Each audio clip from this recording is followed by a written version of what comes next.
سوال یہ ہے کہ جب آدم علیہ السلام کو اللہ تعالیٰ نے فرمایا کہ میں تجھے پیدا کرنا چاہتا ہوں، اور کلمہ آپ نے فرمایا، کلمہ یا خلیفہ بنانا چاہتا ہوں، کہاں اشد کلمہ تھا، تو وہ کون سے فرشتے تھے اور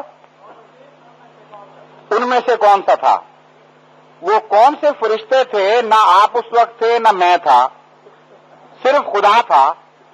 تو جس کی خدا نے ہمیں خبر نہیں دی، ہم معلوم کیسے کر سکتے ہیں؟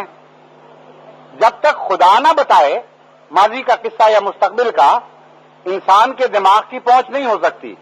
میرے علم میں اللہ تعالیٰ نے کہیں نہیں لکھا کہ وہ کون کون سے فرشتے تھے۔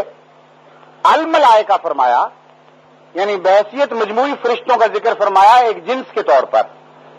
ابلیس ان میں سے نہیں تھا، کانا من الجن ففسق، وہ جنات میں سے تھا۔ خود قرآن تشریح کر بیٹھا ہے، اس کو زبردستی فرشتوں میں کیوں داخل کرتے ہیں؟ اصل بات یہ ہے کہ جب ایک اعلیٰ کوچیز کا سرداروں کا ذکر ہو جائے تو اس کی قوم خواہ وہ سردار نہ بھی ہو، وہ بھی ان کے حکم کے تابع ہوا کرتی ہے۔ تو ملائکہ چونکہ خدا تعالیٰ کے نظام کو چلانے والے ہیں، جب ملائکہ کو حکم ملے تو مراد یہ ہوا کرتی ہے کہ ملائکہ کے تابع جتنی مخلوق ہے وہ بھی پیروی کرے۔ یہ تو ہو نہیں سکتا کہ آقا پیروی کر رہے ہوں اور غلام الگ رستہ بنا لیں۔ بس جب اعلیٰ چیز کو حکم ہو تو ادنا چیز اس کے تابع ہوا کرتی ہے۔